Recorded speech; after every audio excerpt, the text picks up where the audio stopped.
Good evening and welcome. You're watching Primetime News on TV1. Bringing you the news, I'm Tharuji Kumar Singh. Just before we start off, let's take a look at your headlines for tonight. News First headlines. Main sponsor. Valuable Finance, best finance company.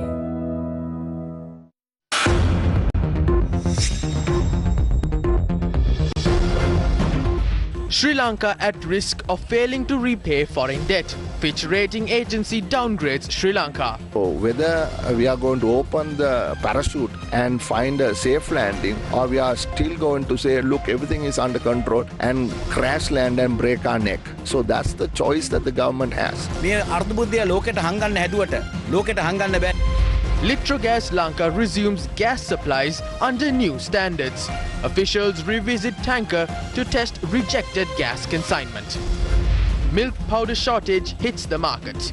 Vegetable prices continue to soar. Government unveils concessionary food pack for the festive season.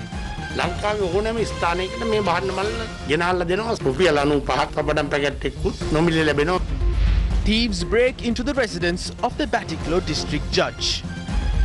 Tensions during fertilizer distribution in Rajanganaya.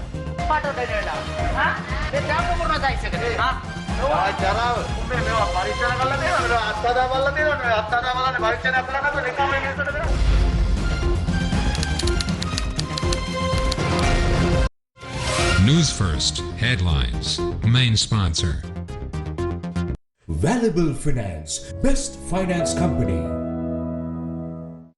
Starting off with your top story for tonight. Fitch Ratings has downgraded Sri Lanka's rating based on its vulnerability to default on debt repayments. Fitch Ratings has downgraded Sri Lanka's long-term foreign currency issuer default rating from CCC to CC. This means that there is a strong probability of failing to repay the debt.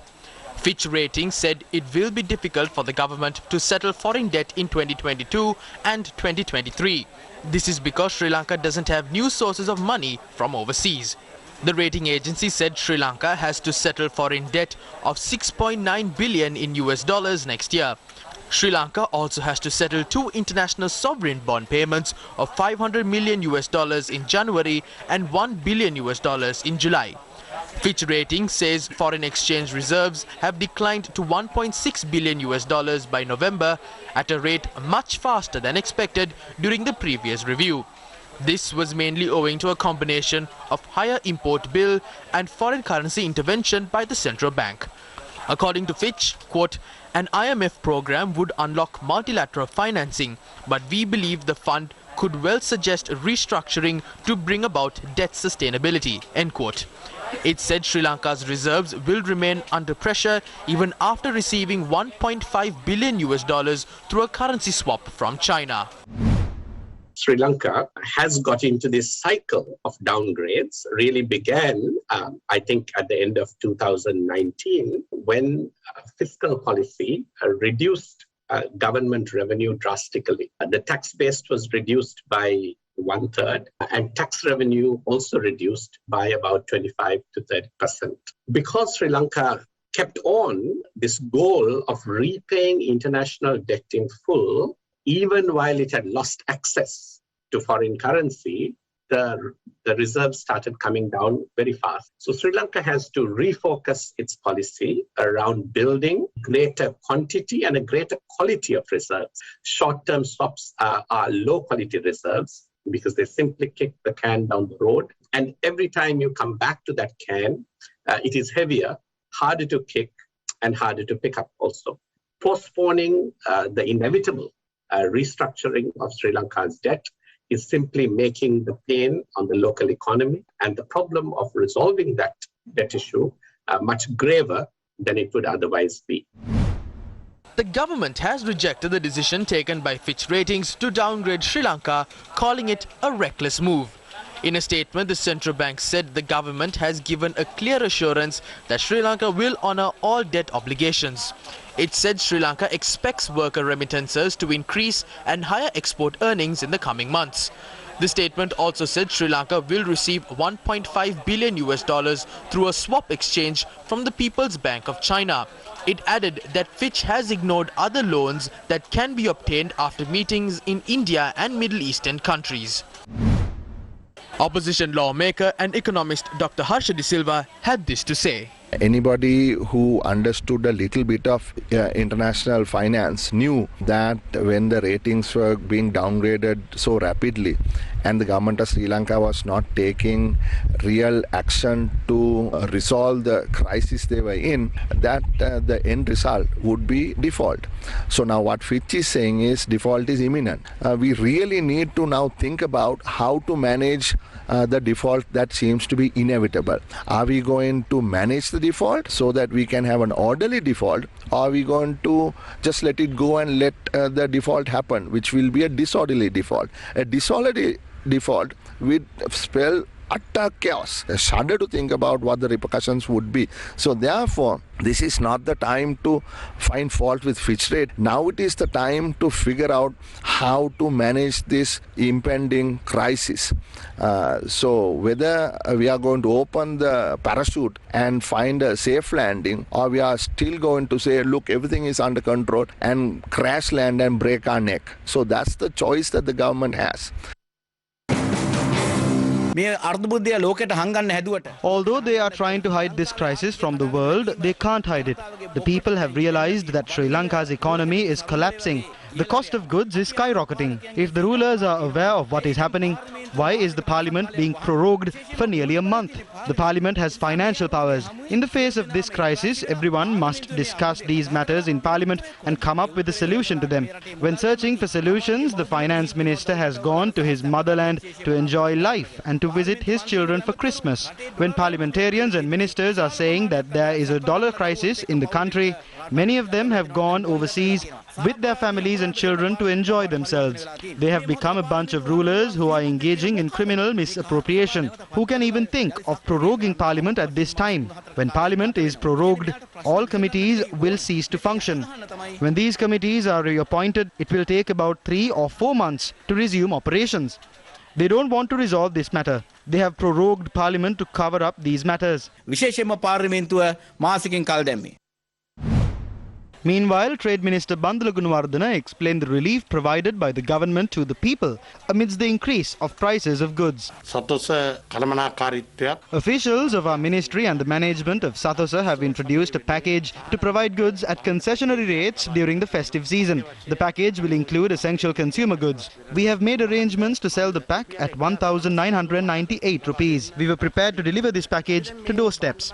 This will eliminate the allegations levelled against Sathosa that it does not have sufficient goods. Consumers can call the hotline 1998 and send a WhatsApp message or visit the Sathosa website. Goods will be delivered to any location within 48 hours from Monday. The delivery charges will be 150 rupees. A person can save 500 rupees by buying this pack.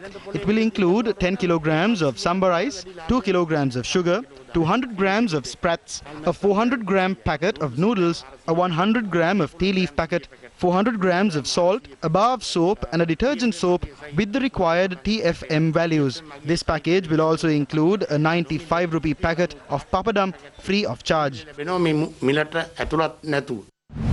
Vegetable prices in the market are skyrocketing. Vegetable prices at the Nugegoda public market were as follows.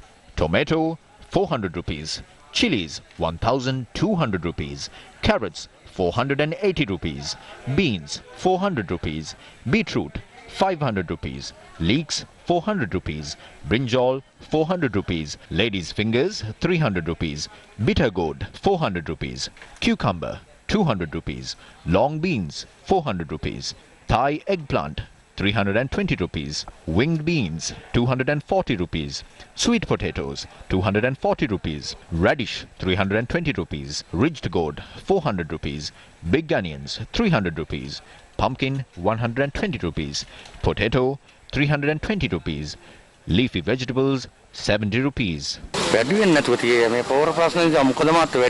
Other vegetables including a kilogram of capsicum that was sold at 1,000 rupees in some areas were not available at the Nugegoda public market. බඩු අඩු වෙනකනේ කොළඹට එන්නේ නැහැ බඩු පැලිය වලට. මිනිස්සු කන්න බොන්නේ බෑ මිනිස්සු අරයි යනවා පොඩ්ඩක් එහෙම පොඩ්ඩක් අඬ බඩු අරයි යනවා. නෑ ගන්න ආවේ ගණන් ඒ හින්දා ඉතින් ගන්න බෑ වගේ තේරෙනව නේද? මොනා කරන්නද ඉතින් කන්න වෙන්නේ නැහැ ඔය විදිහට බැලුවාම. මිනිස්සුන්ට ජීවත් වෙන්න සල්ලි නැහැ. සල්ලි තිබුණත් බඩුත් නෑ ගන්න. මිනිස්සු ගණන් යනවා හැමදාම.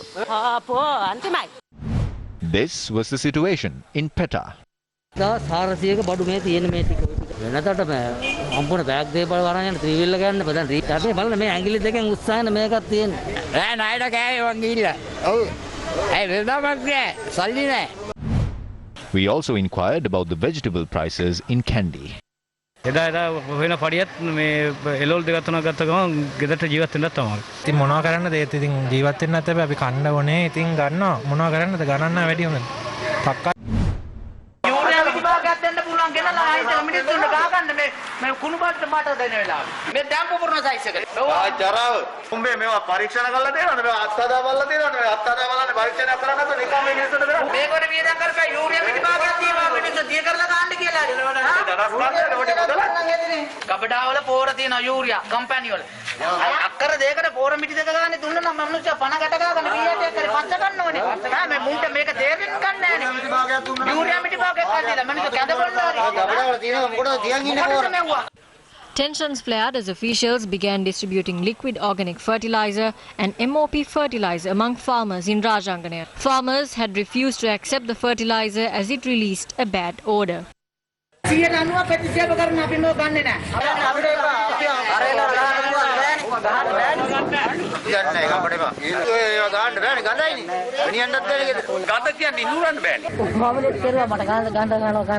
දෙන්නකොට අමාරුලා මේ කියන්නේ මේ වමන දාන්න වගේ මේ වුණා ප්‍රශ්න ගොඩක් වුණා. ඒ හින්දා දැන් දාන මේරුවත් ගියවා එක්කිනුට අමාරුලා ඉන්න පොඩ්ඩක් යන එකන් ගියා බයික් එක.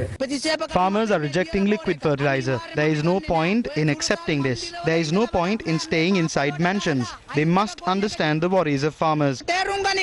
මේ මොන රජයක්ද? වී ගොයියට, එළවලු ගොයියට, පළතුරු ගොයියට. We are demanding the government to compensate paddy, fruits and vegetables. Don't allow the destruction that occurred in the Maha season to be repeated in the Yala season. We are waiting to respond to all of you. උදැල්ල, කැත්ත, අනිවාර්යෙන් දෑකැත්ත, පණ පොවාගෙන බලාගෙන ඉන්නේ බලට උත්තර සපයන්න. Around 2,000 acres of cornfield in Namalloya in Ampara have not yielded a proper harvest this time. Farmers haven't received fertilizer, resulting in poor growth of their crops. They have not received urea despite paying for it a month ago. Our ginger cultivations have failed. They have not grown properly. We paid for fertilizer a month ago. It is useless if we don't receive fertilizer on time. They have deeply inconvenienced farmers. I feel they have distributed fertilizer that was imported a long time back. If they had given this to us much earlier, we could have earned some revenue through our ginger cultivations.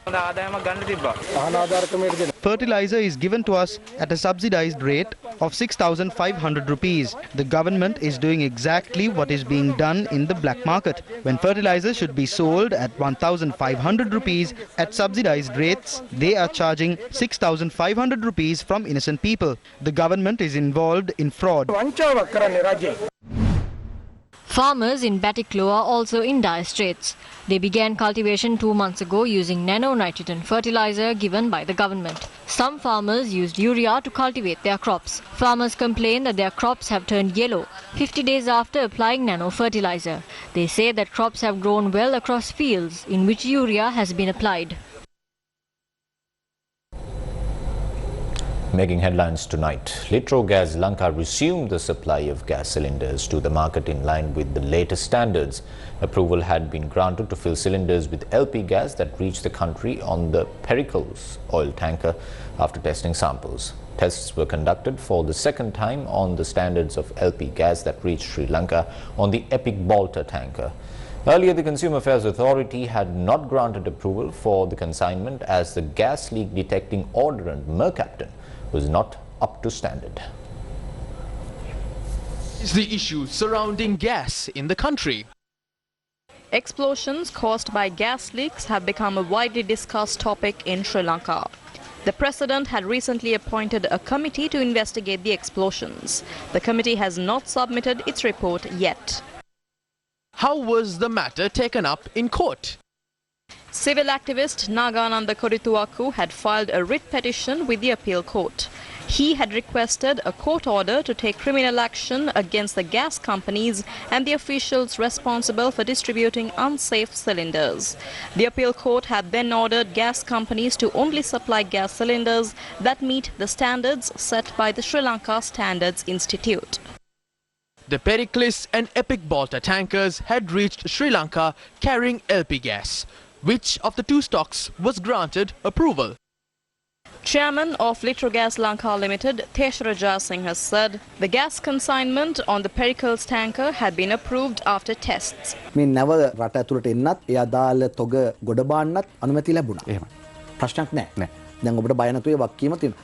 Litrogas Lanka resumed the distribution of gas cylinders from its storage facility in Keravalapitia today. The Epic Balta tanker carrying LP is anchored off Keravalapitia over issues that have arisen on its standards. The Consumer Affairs Authority had not approved the consignment as the gas leak detecting Audrent McCaptain was not up to standard. However, Litrogas said some officials had visited the tanker to test samples from the consignment today. Litrogas Lanka also noted that another ship carrying LP gas has also reached the country. It added that the consignment would be released to the market after obtaining approval from the Consumer Affairs Authority and the Sri Lanka Standards Institute.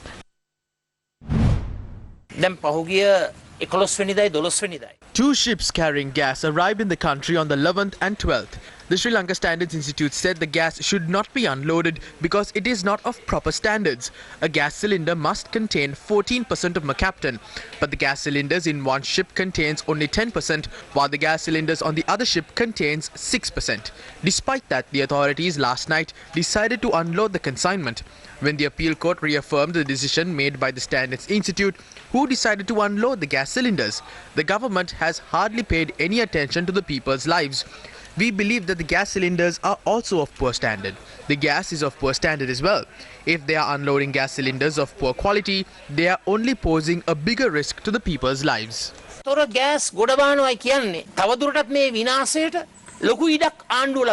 gas explosion was reported at a house in Berali Hela Lunugambehera. Opposition leader Sajit Premadasa visited the house to inspect the site.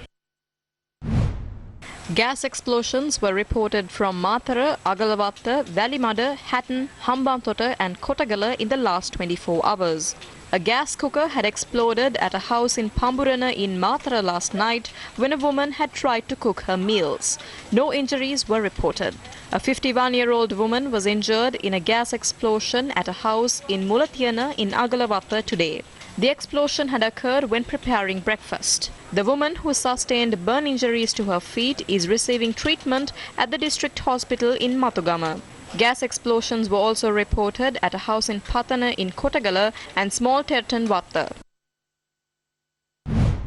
The National Movement to Protect Litrogas filed a complaint with the Criminal Investigations Department. They say that there is a conspiracy behind the gas explosion in the country. They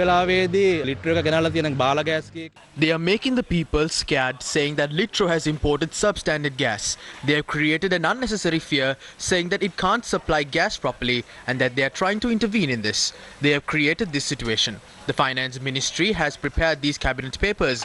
The tender was not awarded without the knowledge of the Finance Ministry. If that's the case, why did senior officials at the Finance Ministry import substandard gas during a pandemic? Be careful of the mafia involving state officials over the distribution of gas. We are asking the President to be careful of those officials. පිටිපස්සේ ඉන්නේ රාජ්‍ය නිලධාරීන්ගේ මාෆියාවකින් ප්‍රවේශම් වෙන්න. ජනාධිපතිතුමා මම කියන්නේ මේ නිලධාරීන්ගෙන් ප්‍රවේශම් වෙන්න. A shortage of milk powder is reported in the market. Our cameras captured long queues outside shops in Matara, Nugegoda and Kandy. පිටි කිසිම පිටි වර්ගයක් අපිට ආවේ නැහැ දැන් ගොඩක් මාසෙකින් විතර. කිසිම පිටි වර්ගයක් දැනට අපේ කඩේ නැත. පිටි කොහෙවත් නැහැනේ මේ දරුවෙක්ට දෙන්න විදියක් නැහැ පිටියක්. කිරි පිටි එනවා පැකට් 3 වගේ තමයි දෙන්නේ. ග්‍රෑම් 400න් පැකට් 3යි, වැල් 2යි තමයි හම්බුනේ. ඊපස්සේ ඊයේ දැම්මා දෙ ඉවරයි. සෙකට් 25ක් 30ක්වත් එනවා.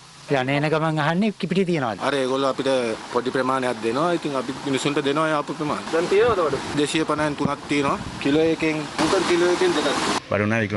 මොකන්ද? පිපිපි කොහෙවත් නැහැ. ප්ලේන් ඩි පොඩ්ඩ වෙලා තියෙන්නේ. Minister Basil Rajapaksa had recently said milk powder imports are posing troubles due to the shortage of dollars in the country. As a country, we will have to face a serious impact because of the shortage of foreign currency. It would be a great help if milk powder imports are suspended. We must get involved in the local milk industry and ensure that animal feed is produced for those animals. Some countries are exporting milk, therefore we are taking certain measures on that.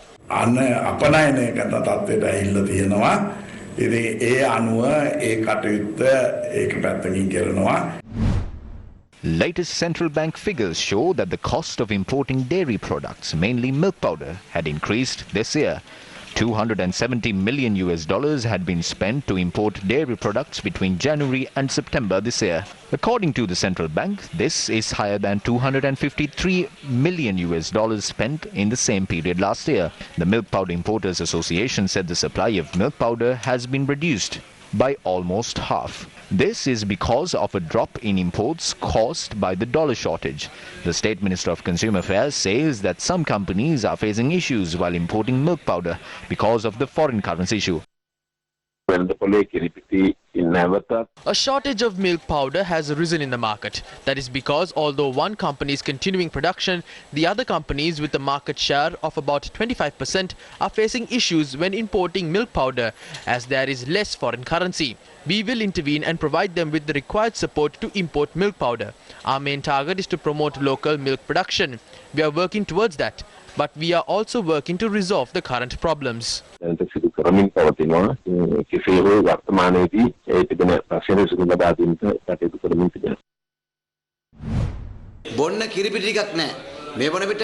The milk powder shortage in the country is at its peak. The intention behind this crisis is to hand over the task to import milk powder to one of their henchmen. There was a fertilizer shortage in the country. They then allowed their henchmen to import organic fertilizer. Then we faced the shortage in tiles. They suspended the sanitary ware imports. Then they reduced the import levy on sugar. Their henchmen imported sugar and earned massive profits. They're trying to create a milk powder crisis in the country so that they can hand over this contract to one of their henchmen as well.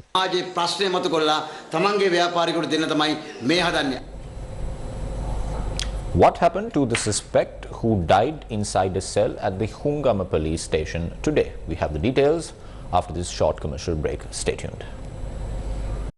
Valuable Finance, best finance company. Welcome back to the news. Today is the Unduap Poya Day, the last full moon Poya of the year. Unduap Poya Day commemorates many significant events of the Buddhist calendar. The Unduap Full Moon Poya Day commemorates the arrival of Sanghamitta Theri to Sri Lanka with a bow sapling from the sacred Jai Sri Mahabodhi in India during the month of Unduap. King Devanampiatissa, who was the ruler of Sri Lanka at the time, had requested the Emperor of India, Dharmasoka, a branch of the historic Sri Mahabodhi in India. It is upon that request Sanghamitta Theri arrived in Sri Lanka with a bow sapling from the sacred Jai Sri Mahabodhi in India. The order of nuns, also known as Mehini Sasana, was established in Sri Lanka by Archant Sanghamitta Theri with the ordination of princesses led by Princess Anula, the wife of King Devanampiatissa's viceroy.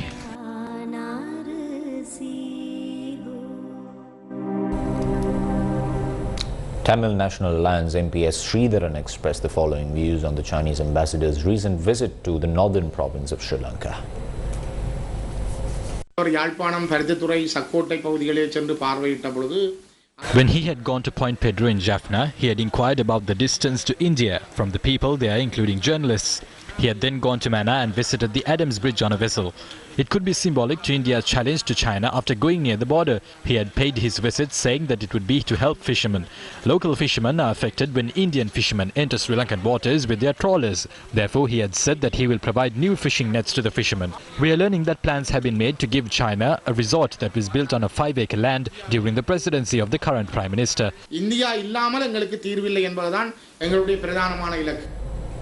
Pakistan's acting High Commissioner to Sri Lanka, Tanveer Ahmed, called on the chief prelate of the Askari chapter today.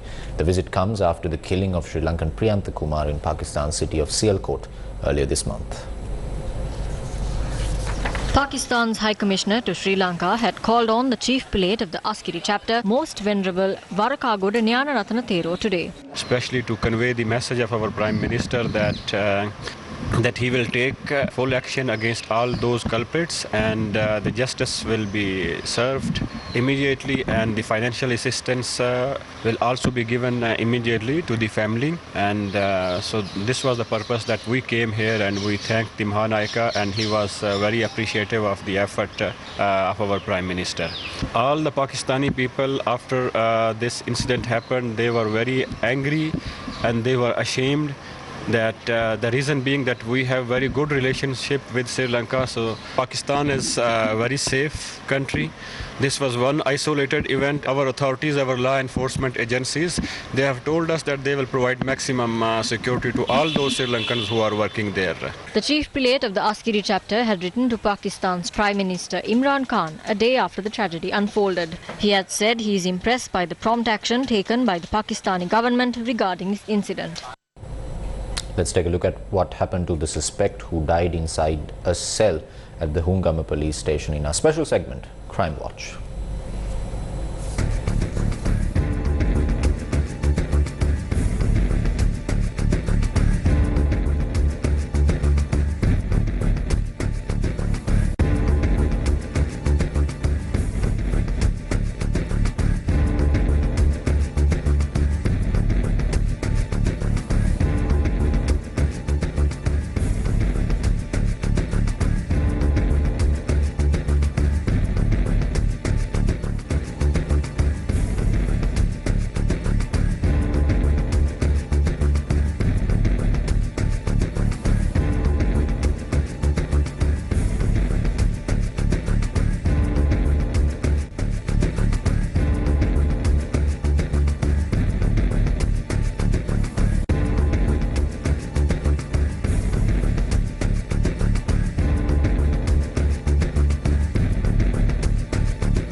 රජයේ ගේම්මෝ මහත්තයා කපනවා. කපලා මේක වැටිලාද මේක පොල්ලකින් ගහලාද අතින් ගහලාද කියලා එයා කියනවා.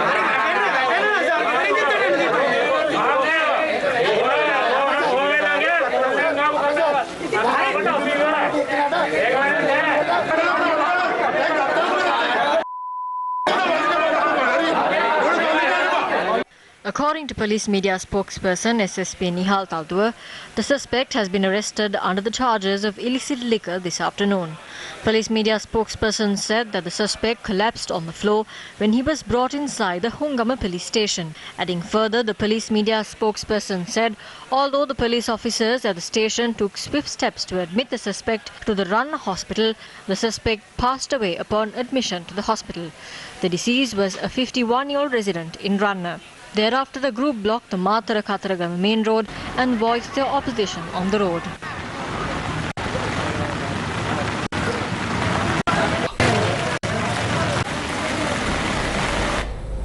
Our special segment Crime Watch brings you a report from Batticlow as well. Let's take a look. Crime Watch. 4 special police teams are currently on the hunt for thieves who had broken into the residence of the Batticlow district judge. A senior police officer in charge of the Ampara district said the search is being led by the senior DIG of the Eastern Province. The thieves had broken into the residence of the judge's spouse in Akraipattu and stolen a chain worth 100,000 rupees. Police said the personal security officer of the judge wasn't at the location as he wasn't summoned for duty. The senior police officer said security is present at the official residence of the judge and not the private residence. Investigations have shown that 2 thieves had entered the residence by jumping from a coconut tree at around 2 a.m. The suspects haven't been identified yet. According to the police, the judge had sustained minor injuries when he attempted to catch the thieves. Crime Watch. The number of journalists in arbitrary detention worldwide has increased by 20%. This has been revealed in a report published by media rights group Journalists Without Borders. Reporters Without Borders says 488 journalists, including 60 women, are in the world's biggest jailer of journalists for the 5th consecutive year. 127 journalists are currently detained in China, while 53 have been detained in Myanmar.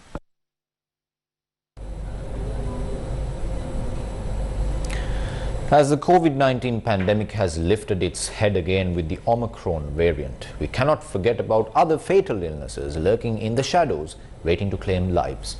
Although the dengue virus is not contagious, it has wreaked havoc in Sri Lanka in the past. Will dengue raise its head again with the recently concluded rainy season? 11 districts across the country have been designated as dengue risk districts by the National Dengue Control Unit. The National Dengue Control Unit stated that 31,198 dengue patients were found in the country during the past year. According to reports from the National Dengue Control Unit, 30,657 dengue patients have been reported so far this year without the December data. The reports further said that 60% of these patients have been reported from the Western Province. The Uva Province competitions of the Sri Lanka Vanitha Abhimana 2021 Women Empowerment Program was held today. Winners of the Uva Province competitions of the Sri Lanka Vanitha Abhimana 2021 program were awarded today.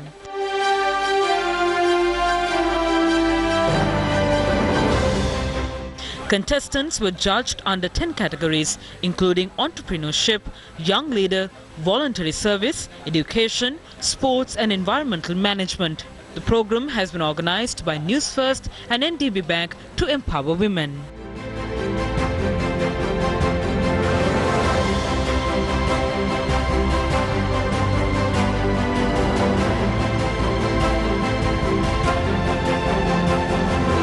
Sri Lanka Vanitha Abhimana Dayanagala Vanitha Balaganwuma.